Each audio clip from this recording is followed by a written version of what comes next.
There's a question most people avoid, not because it's complicated, but because it's uncomfortable. What if the most dangerous system in human history doesn't feel dangerous at all? What if it feels helpful, smart, even necessary? And what if, by the time people realize what it really is, they can't escape it anymore? Now think about this carefully. For thousands of years, the Bible described a future of the AntiChrist government where the entire world is under one system. People cannot buy or sell without permission. Truth becomes difficult to recognize, and deception becomes global. For centuries, that sounded impossible. But today, for the first time in human history, we are building something that can actually do it.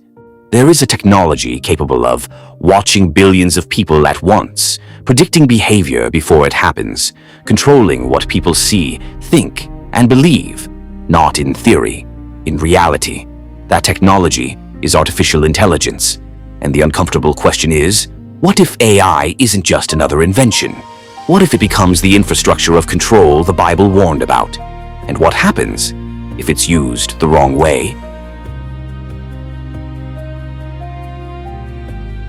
You might not see this channel again, so do well to subscribe and share this video to your families or friends so they learn from this video. Are you in the United States like myself, or somewhere else in the world? Let me know in the comments section below. Every generation has believed they were living in the end times. Wars, plagues, collapse. But there was always one missing piece: infrastructure. Because no matter how powerful a ruler was, they could never control the entire world at once. Not Rome, not any empire. There was always limitation. For almost 2,000 years, this sounded impossible. How do you control the entire world? How do you monitor billions of people? How do you enforce economic restrictions globally? There was no technology for it, no infrastructure, no system, until now. Because today we are quietly building something humanity has never had before, a global digital system powered by AI. Because AI doesn't have that limitation. It doesn't get tired. It doesn't slow down. It doesn't forget. It learns, and it scales, which means one system can influence billions of people at the same time. Most people think artificial intelligence is simple, harmless, even helpful. They think of things like chatbots that answer questions, apps that recommend movies, systems that automate boring tasks, and on the surface, that's all it looks like. Just tools, convenience, progress. But that's only what you're allowed to see, because underneath that surface, something much deeper is happening, something quieter, something most people never stop to think about. AI is no longer just a tool. It's becoming a system of decision-making, not in the future. Right now, let's slow this down, because this is where everything begins to shift. Every single day you wake up, you open your phone, and you start consuming information. News, videos, posts, opinions. But here's the question almost nobody asks. Who decided that you would see those things? Why that video? Why that headline? Why that perspective? Why that exact moment? Was it random, or was it chosen? Because what most people don't realize is this: you are not just using technology, you are being guided by it. Think about this carefully. Two people can open the same app at the same time in the same country and see completely different realities, different news, different opinions, different truths. Why? Because an invisible system is deciding what you should see, what you should ignore, what you should believe, not by force, but by selection. And that system is powered by AI. Now here's where it becomes uncomfortable, because AI doesn't just show you information, it studies you. Every click, every pause, every scroll, or every like. It learns what keeps your attention, what triggers your emotions, what makes you react. And then, it feeds you more of it, not to inform you, but to shape you. Because influence is more powerful than force. If someone forces you to believe something, you resist it. But if you slowly absorb it, over time, you don't even realize it's happening. This is where the system stops being neutral. AI becomes a filter of reality. It decides what trends, what goes viral, what disappears. And once something is filtered, most people never question what's missing. They only react to what's shown. So now imagine this at scale, not just for you, but for millions, and then billions of people. At the same time, one system, billions of inputs, constant learning, constant adjustment, constant influence. This is not a tool anymore. This is infrastructure. And here's the part that changes everything. AI doesn't just react, it predicts. It can analyze patterns in behavior and begin to understand what you're likely to do next, what you're likely to believe next, what you're likely to fear next. And once something can predict behavior, it can begin to guide behavior, not aggressively, subtly. A suggestion here, a recommendation there, a shift in what you see. And over time, your decisions start to feel like your own, even when they're being influenced. Now, take a step back and look at the bigger picture. Imagine a system that can track financial transactions in real time, analyze social behavior across entire populations, detect patterns of non-compliance, control access to services instantly, not in theory, in practice. Because this is where the conversation changes. This is no longer about, can AI do this? It's about what happens when a system like this is connected to power. Because technology by itself is neutral, but in the hands of authority, it becomes something else. Now, connect this to what the Bible describes, a world where no one can buy or sell without permission, a system where behavior is monitored, a system where allegiance determines access. For centuries, people read that and wondered, how could that even be possible? But now, for the first time in human history, you can actually see a pathway, a digital system, an intelligent system, a global system, not built overnight, but built gradually, step by step, upgrade by upgrade, convenience by convenience. And here's the part most people miss. No one would accept this system if it looked like control. So, it doesn't present itself that way. It presents itself as safety, efficiency, convenience, progress. Because people don't resist what helps them.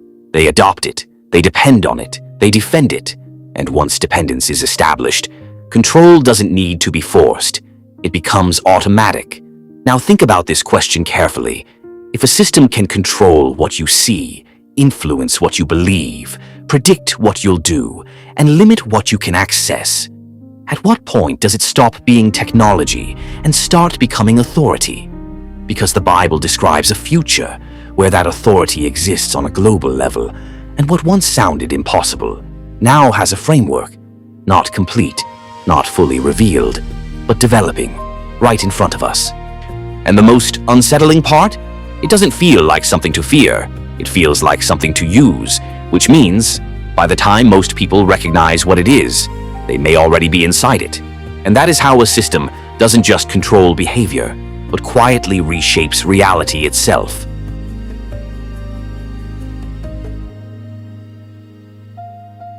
Here's the part most people misunderstand about control. They imagine it as something obvious, something aggressive, something they would immediately recognize: force, oppression, restrictions. But real control doesn't look like that. It never has. Because the most effective control in history has never come from force. It has always come from influence. Think about it. If someone tries to force you to do something, your instinct is to resist. You question it. You push back. You become aware. But if something feels good, you don't resist it. If something makes your life easier, you don't question it. If something solves your problems, you don't fight it. You accept it. And that's where control begins. Because humans are not wired to resist comfort. We are wired to move toward it. Now slow this down. Because this is how systems take over without anyone noticing. First, you introduce convenience. Something small, something helpful, something people willingly adopt. Maybe it saves time. Maybe it reduces stress. Maybe it makes life feel smoother. And people say, this is good. This is progress. This makes sense. Then, you expand it. You make it part of everyday life. Not optional anymore, but normal. Then, you integrate it. Now it's connected to everything. Your communication, your money, your identity, your access. And at this stage, people don't just use the system, they depend on it. And once dependence is established, control doesn't need to be enforced. It becomes automatic. Because now, Removing the system feels worse than accepting it. This is the shift most people never see. Control is not about restricting freedom, it's about redefining it, where people begin to believe this system gives me freedom, when in reality, it's defining the limits of what they can do. Now think about how this applies today. How often do you reach for your phone without thinking? How often do you trust what you see online without questioning it? How often do you rely on systems you don't fully understand? This is not accidental, because the more a system becomes part of your daily life, the less visible it becomes. And once something becomes invisible, it becomes powerful. Now take this one step deeper. Control is not just about behavior, it's about belief. Because if you can shape what someone believes, you don't need to control what they do. They will control themselves. And this is where AI changes everything. Because for the first time in history, there is a system capable of influencing belief at scale. Not one person, not one group, but entire populations. And it does this not by telling people what to think, but by shaping what they see. Because what you see repeatedly becomes what you believe, and what you believe becomes how you act. Now imagine this at a global level, a system that can promote certain ideas, suppress others, highlight specific narratives, hide conflicting ones not randomly, but intentionally. And over time, people begin to accept a version of reality that was curated for them, not forced, curated. Now here's where it becomes even more dangerous. Because the system doesn't just influence what you see, it influences what you trust. And once trust is shaped, everything else follows. If people trust the system, they won't question it. If they don't question it, they won't resist it. And if they don't resist it, control is complete. Not because they were forced, but because they agreed. Because this is the part that most people never consider. What if the most powerful form of control is not making people obey, but making them believe they are free? Because if someone believes they are making their own choices, they won't even look for manipulation. They will defend it, protect it, depend on it. And at that point, control becomes invisible, not because it's hidden, but because it's accepted. Now connect this to what the Bible describes. A system where people follow without realizing they are being led. People accept what they should question. People trust what they should test. This is not just about power. This is about perception. Because whoever controls perception controls reality. And if a system can shape perception, influence belief, and guide behavior without people realizing it, then it doesn't need force at all. It has something far more powerful, agreement. And once a system has agreement, it doesn't just control actions, it defines truth. And when truth is defined by a system instead of discovered by people, that's when deception becomes almost impossible to detect. Now think about this question carefully. If a system can influence what billions of people see, shape what they believe, and guide what they trust, without them realizing it, at what point does that system stop being a tool and start becoming authority? Because the Bible describes a time when that authority exists globally, not through chains, not through force, but through influence so powerful that people don't even realize they are being led. And that is how control doesn't arrive loudly. It arrives quietly, and by the time it's recognized, and it might already been anywhere.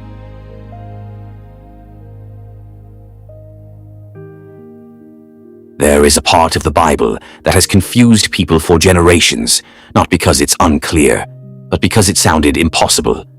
Revelation describes a moment in the future where something very specific happens.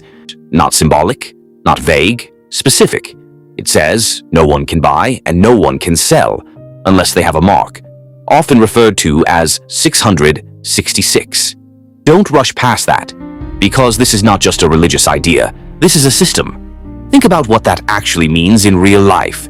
It means you can't buy food, you can't pay rent, you can't access basic services, you can't function in society without permission.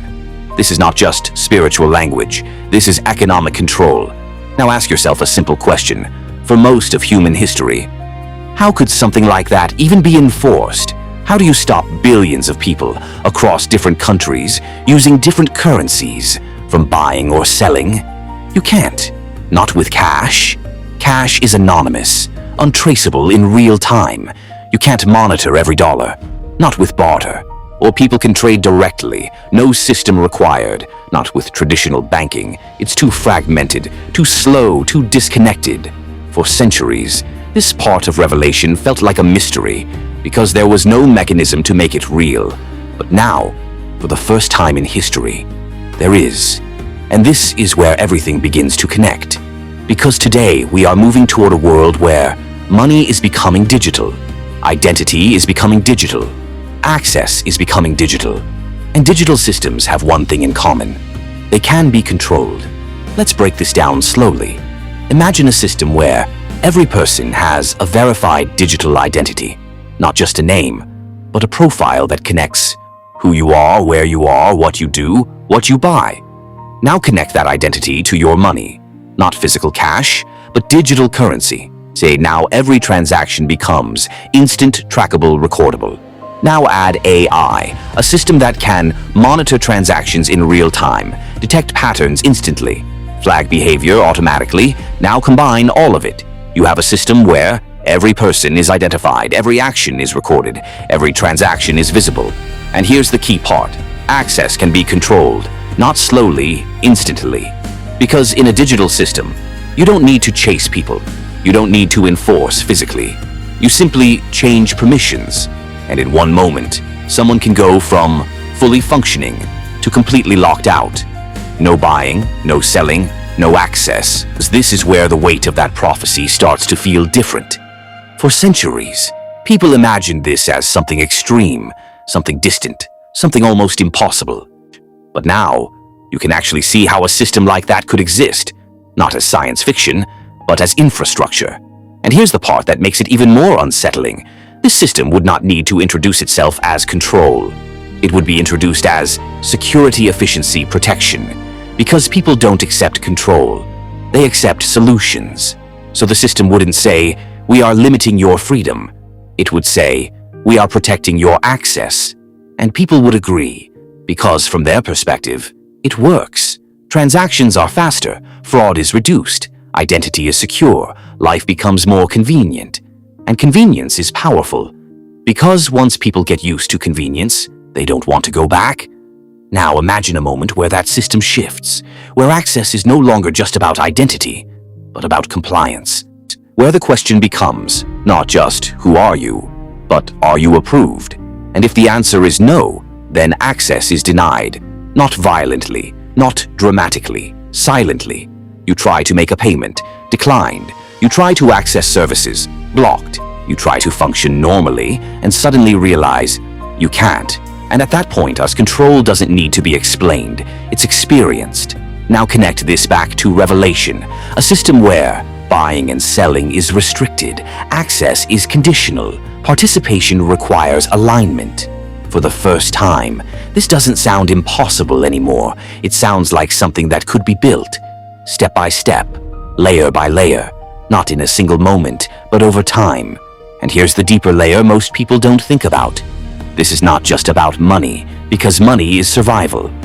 If you control money, you control behavior, because people will do almost anything to survive. And if survival becomes dependent on a system, then that system becomes power. Now think about this question carefully. If a system can determine whether you can buy food, access resources, or live normally, based on whether you comply, what kind of power is that? Because that's not just influence anymore. That's authority over life itself. And this is exactly what makes this prophecy so unsettling. Not because it's dramatic, but because it's specific. It describes a world where control is tied to access, access is tied to identity, and identity is tied to a system. And for the first time in history, that kind of system is no longer unimaginable. It's becoming possible. And the most important part? It doesn't begin as control. It begins as convenience, which means by the time it becomes control, most people won't question it because they'll already be inside it. And that is how something described thousands of years ago doesn't just sound real, but begins to look like something that could actually happen. But here's where everything changes. Because the real danger is not just control, it's deception. Control can be resisted. People can fight control. People can recognize control. But deception? That's different. Because deception doesn't announce itself, it hides. And the Bible makes this very clear. The Antichrist is not just described as a ruler, he is described as a deceiver, not someone who forces people to follow him, but someone who convinces them to. Or Scripture says he will perform signs, convince nations, mislead millions. Because that's not describing power alone, that's describing influence. It's describing a world where people believe something that isn't true, and they believe it completely. Now ask yourself this question: what is the most powerful deception tool in human history today? Not propaganda, not speeches, not media alone, artificial intelligence. Because for the first time ever, we now have the ability to create realistic false reality. Let that sink in. We are entering a world where videos can be created of events that never happened. Voices can be cloned of people who never spoke. Images can be generated of things that never existed. And not poorly, not obviously fake, but so realistic that even experts struggle to tell the difference. Now think about what that means. For most of human history, there was one basic way people determined truth. They trusted what they could see. They trusted what they could hear. Seeing is believing. But what happens when seeing is no longer reliable? What happens when hearing is no longer proof? Because now, you could watch a video, and it could be completely fabricated. You could hear a speech, and it could be entirely artificial, and you would have no immediate way to know. Because this is not just about technology, this is about reality itself. If you can no longer trust what you see, then how do you know what is true? And if you can't know what is true, then what do people rely on? They rely on what feels true, and that's where deception becomes powerful. Because feelings are easier to manipulate than facts. Now imagine a system that understands human psychology perfectly. A system that knows what triggers fear, what creates trust, what builds belief, and it uses that knowledge to present information in a way that feels convincing. Not necessarily true, but believable. And over time, people stop asking, "Is this real?" And they start asking, "Does this feel right?" And once that shift happens, truth becomes secondary. Because now, belief is driven by emotion. And emotion can be engineered. Now imagine this at scale. A world where millions of people are seeing different versions of reality. Different narratives, different truths, different evidence, all tailored to what they are most likely to believe. Not randomly, intentionally. Now ask yourself this: if two people are living in completely different perceived realities, how do they agree on truth? They don't. And that's how division grows. Confusion grows. Uncertainty grows. And in that environment, people become vulnerable. Because when people are confused, they look for clarity. When people are uncertain, they look for authority. And that is exactly where deception becomes most effective. Because now, all it takes is one voice, one system, one leader to say, "This is the truth." And people will follow, not because they are forced, but because they are tired of not knowing. Now connect this back to what the Bible describes, a time when deception is global, truth is distorted.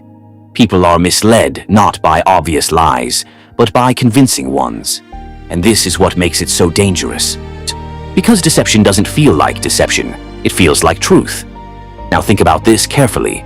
If a system can create realistic false content, distribute it instantly, target it precisely, and reinforce it continuously, then it doesn't just influence what people think, it shapes what people believe is real. And once reality itself is shaped, control becomes effortless. Because people will defend what they believe is true, even if it's false. They will reject what is real if it doesn't match their perception. And at that point, this deception doesn't need to hide anymore. It becomes accepted. Now here's the most unsettling part. Most people believe, if something is fake, I'll recognize it. But deception doesn't work that way.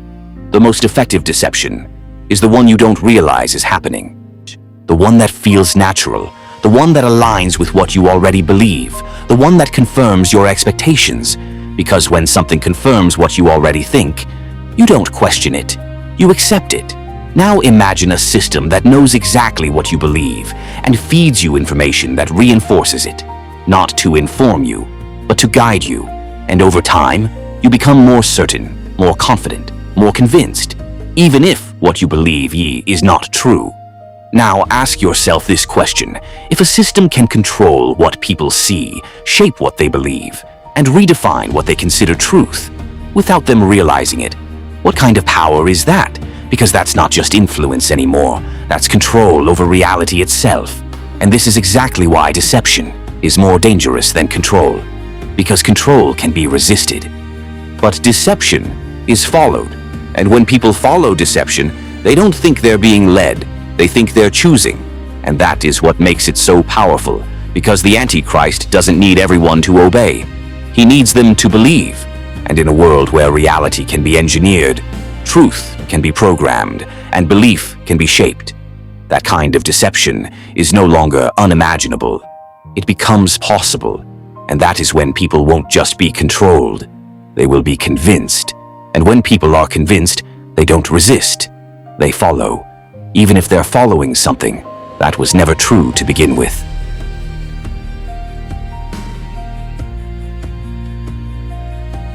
There's something about human nature that shows up every time the world becomes uncertain. When things are stable, people value independence. They question authority. They debate ideas. They take time to think. But when everything starts to break, that changes. In times of confusion, people don't want complexity. They want clarity. In times of fear, people don't want options. They want direction. And in times of chaos, people don't want debate. They want leadership. This pattern has repeated itself throughout history, over and over again. When economies collapse, people look for someone who can fix it.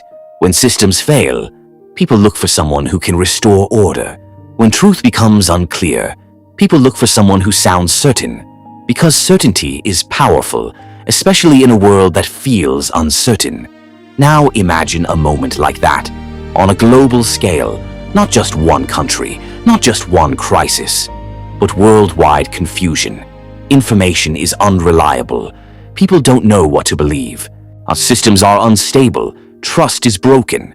And in the middle of all of that, one person rises, not aggressively, not forcefully, calm, clear, confident. He doesn't appear as a threat.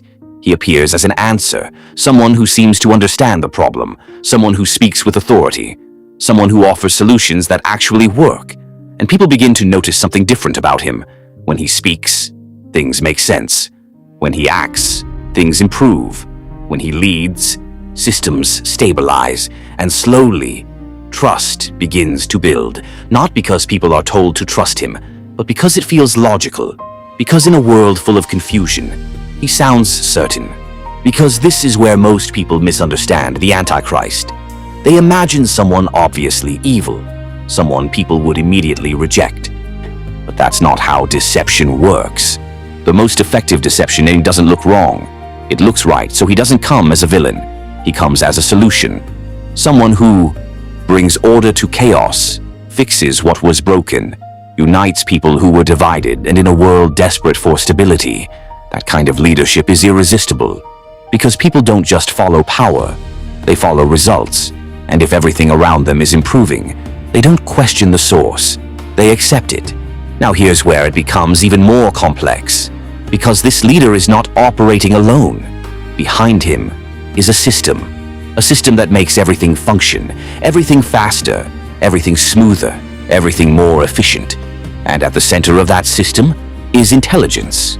Not human intelligence, artificial intelligence. Now think about what that means, because AI doesn't replace him, it amplifies him. It makes him appear more informed, more precise, more capable. Every decision seems perfect, every response seems timely, every solution seems effective, because behind every action is a system processing massive amounts of data. Now imagine this, a leader who always says the right thing, at the right time, to the right audience. A leader who understands what people fear, what people want, what people believe, not through guesswork, but through data. And with AI, that becomes possible. Now connect this to something even more unusual. Revelation describes something that has puzzled people for centuries. An image that appears to have life. An image that speaks. An image that influences people. For a long time, this didn't make sense. Because how can an image speak? How can it respond? How can it influence entire populations? There was no technology to explain it. Until now. Because today we are creating something very similar. AI-generated figures, digital personalities, synthetic voices, systems that can talk in real time, respond intelligently, adapt to conversation. Now take that one step further. Imagine a global presence, not limited by location, not limited by time. A figure that can appear on every screen, in every country, in every language simultaneously. Not pre-recorded, not delayed, but real time, responding instantly, speaking directly, and to each person, it feels personal because it understands them. Because this is where it becomes unsettling. Because this image is not just seen, it interacts. It speaks with authority. It answers questions. It provides guidance. And over time, people begin to trust it. Not because they're told to, but because it seems intelligent. It feels real. And that's what makes it powerful. Because humans naturally trust what feels real, even if it isn't. Now imagine this combined. A leader with global influence, a system with global reach, an image with global presence, all working together. One provides authority, one provides intelligence, one provides constant connection, and together they create something humanity has never experienced before. Not just leadership, but integrated control. Because now, the leader guides, the system enforces, the image influences, and people don't feel controlled. They feel guided, they feel helped, they feel secure.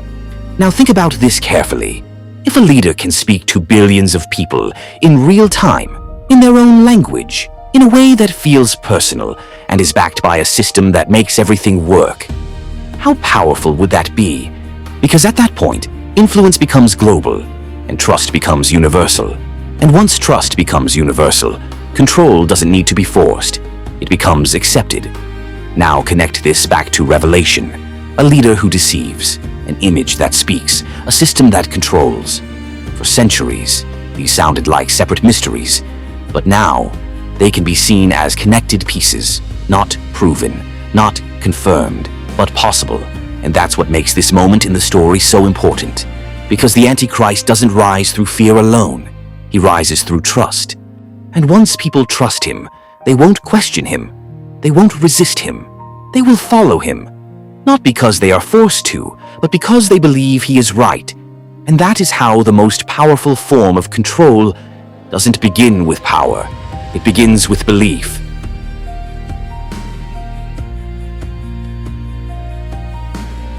This is where everything changes. Not suddenly, not dramatically, not in a way that makes headlines, but quietly, gradually, almost unnoticeably. Because the most powerful systems in history don't take over overnight. They evolve, step by step, layer by layer, choice by choice. And by the time people realize what's happening, it's no longer something they can step away from.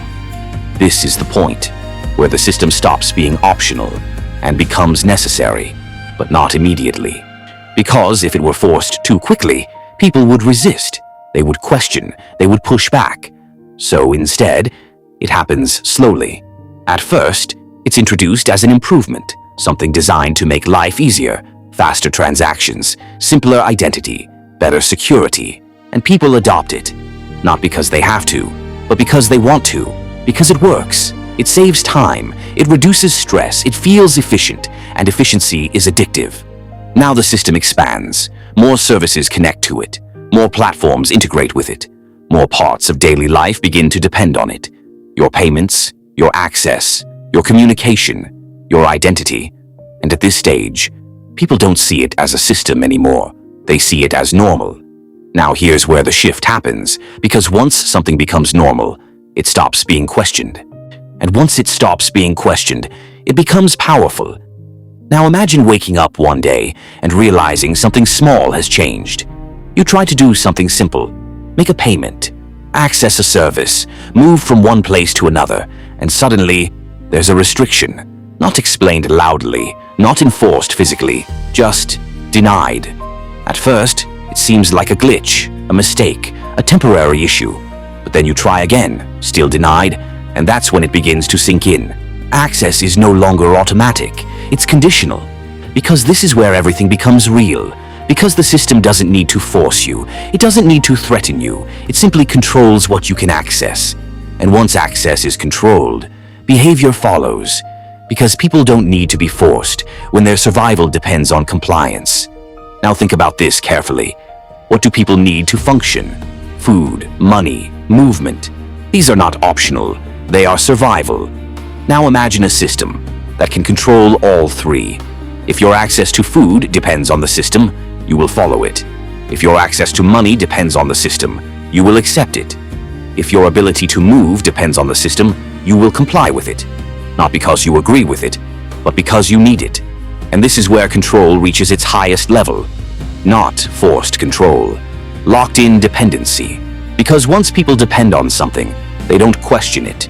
They protect it. They defend it. They justify it. Even when it limits them. Even when it changes them. Even when it controls them. Because walking away is no longer an option. Now imagine trying to reject the system. Not in theory, in reality. You decide, I don't want to be part of this. But then, you try to buy something. Declined. You try to access your money. Restricted. You try to travel. Blocked. And in that moment, you realize something terrifying. You are not outside the system, you are locked out of it. And those are not the same thing. Because being outside the system, that means you are free. But being locked out of the system means you cannot function. And that is the difference most people don't understand. Because the system doesn't need to imprison you, it just needs to disconnect you. Because this is the moment where everything becomes clear. Control does not need chains, it needs access. And once access is controlled, freedom becomes conditional. Now connect this to what the Bible describes. A time when buying and selling are restricted. Participation is conditional. Access depends on alignment, not through force, through a system. And once that system becomes essential, there is no easy way out. Because leaving it means losing everything connected to it. And that's why people won't leave, not because they don't see it, but because they can't afford to. Now think about this question carefully. If a system controls your access to everything you need, and rejecting it means losing your ability to survive, is that freedom, or is that control, disguised as necessity? Because this is the point of no return. Not when the system is introduced, not when it expands, but when people realize they cannot live without it. And by then, it's no longer something they can choose. It's something they are bound to. Not by force, but by dependence. And that is how the most powerful systems in history don't take control loudly. They take control quietly. Until one day, control is no longer something you notice. It's simply the way life works. And by that point, there's no easy way back.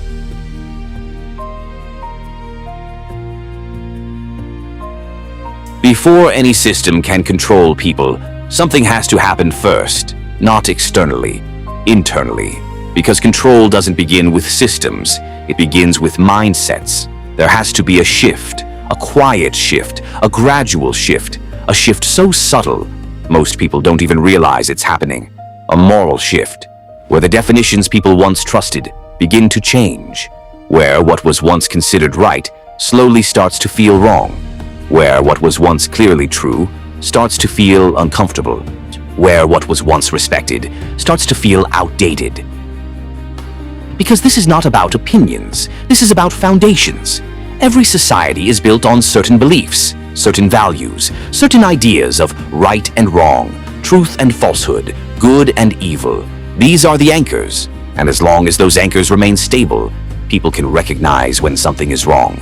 But if those anchors begin to shift, everything else becomes unstable. Now think about how this happens. Not suddenly. No one wakes up one day and says, everything we believed is wrong. It happens gradually, through repetition, through influence, through normalization. At first, something feels unfamiliar. Then it becomes accepted. Then it becomes expected. And eventually, it becomes unquestioned. This is how moral frameworks change. Now imagine a world where Truth is no longer fixed, where it's not something discovered, but something defined. And once truth becomes defined by systems instead of grounded in something higher, it becomes flexible. And when truth becomes flexible, it becomes controllable. Now think about this carefully. If you can redefine what is true, you don't need to force people to act. You simply change what they believe is right.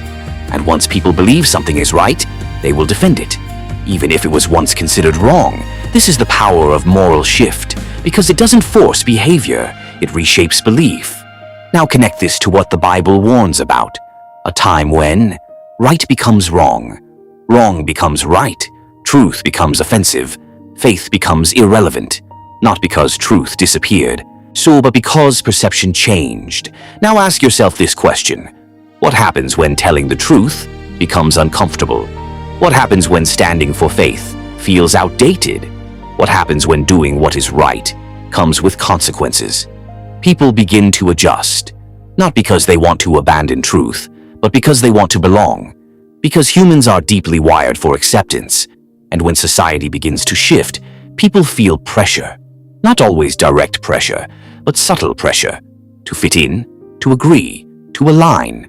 And over time, they begin to compromise, not all at once, little by little, until one day, they don't even recognize the shift anymore. Now, this is where it becomes dangerous, because once truth is replaced, people lose their ability to detect deception, not because they're unintelligent, but because their reference point has changed. If someone grows up believing something is true, they don't question it, they defend it, even if it's false. Now imagine an entire generation raised in a system where truth has been redefined, where beliefs are shaped by culture, media algorithms influence, and over time, those beliefs become their reality. Now ask yourself this: if someone has never known the truth, how would they recognize a lie? They wouldn't. And that is the goal of moral shift: not to destroy truth directly, but to replace it quietly. Because once truth is replaced, control becomes easy. Because people won't resist something they believe is right. They'll accept it, they'll support it, they'll enforce it, even if it leads them in the wrong direction. Now connect this back to the system. Because the system doesn't just control actions, it reinforces beliefs. It promotes certain ideas, it suppresses others. And over time, it shapes what people consider normal. Now think about this carefully. If a system can influence what people see, and what people see shapes what they believe, then the system doesn't need to control behavior directly. It controls belief, and belief controls behavior. Now this leads to something even deeper. Because once belief is shaped, people begin to self-regulate. They don't need to be forced. They correct themselves. They align themselves. They conform willingly. And that is the highest level of control. Because now, control is internal, not external. Because this is the part that changes everything. The AntiChrist system doesn't just control behavior, or it replaces truth. And once truth is replaced, deception doesn't feel like deception. It feels like truth. And when deception feels like truth, people don't resist it. They accept it. They follow it. They defend it. And at that point, control is complete. Not because people were forced, but because they believed. Now think about this question carefully. If the definition of truth in society changes, and people begin to accept what was once considered false, how would they recognize deception when it appears? They wouldn't, because to them, it would feel normal. And that is why the moral shift comes before the system. Because without it, people would resist, but with it, they accept. And that is how the most powerful form of control doesn't begin with power. It begins with perception. And once perception changes, everything else follows.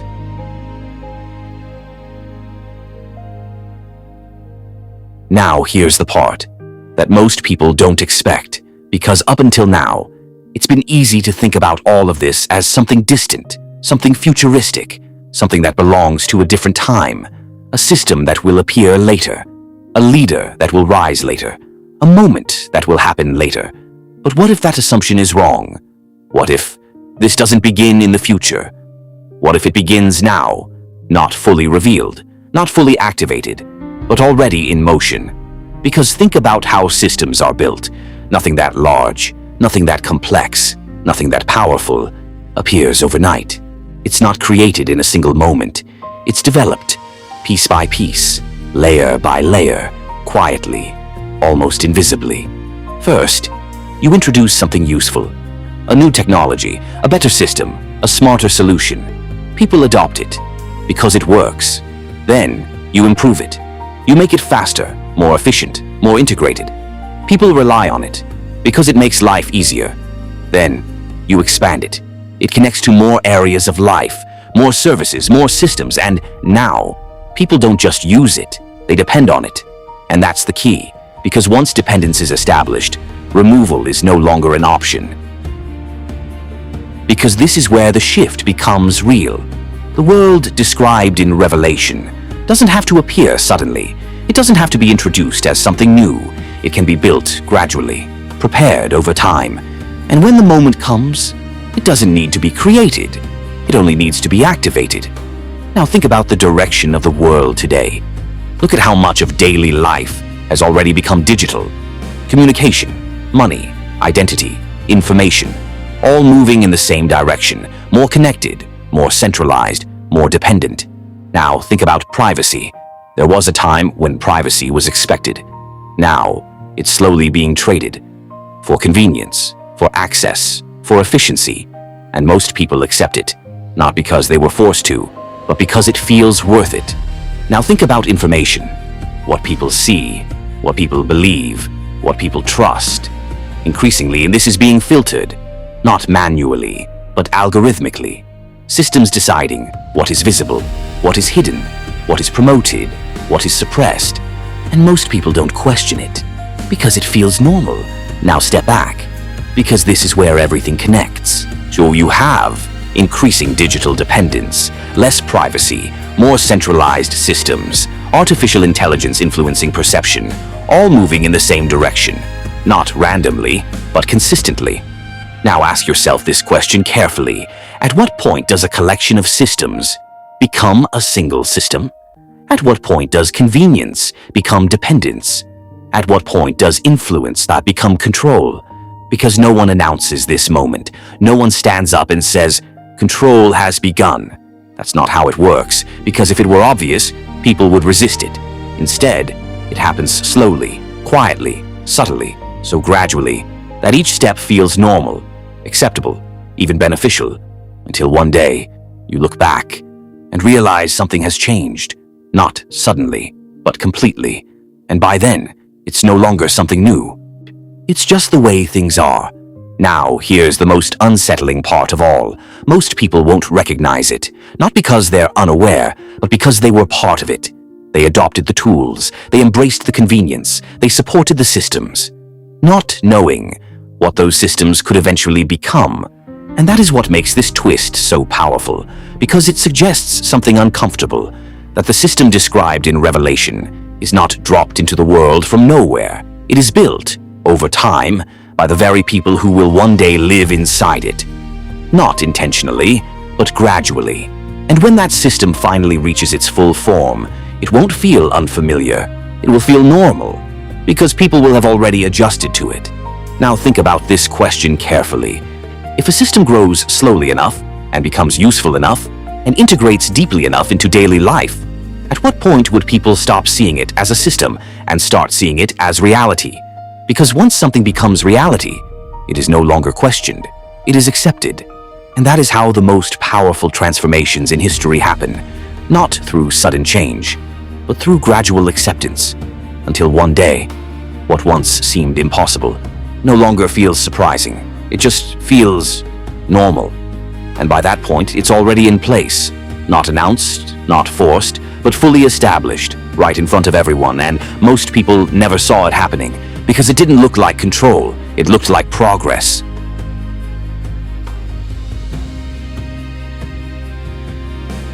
This is not about fear, it's about awareness. So because in the end, this is not a story about AI, it's a story about truth and deception. Because the real question is not, will the AntiChrist use AI?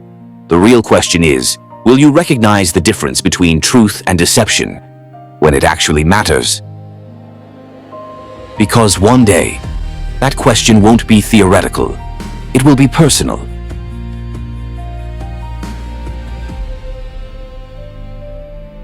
If this made you think, don't ignore it, because the most dangerous deception is the one people are unprepared for. Share this with someone, because awareness spreads faster than control. And subscribe, because the next video might answer the question you didn't even know you should be asking. Kindly like, comment, and subscribe to this channel, and I will see you in the next video. Good night and God bless you.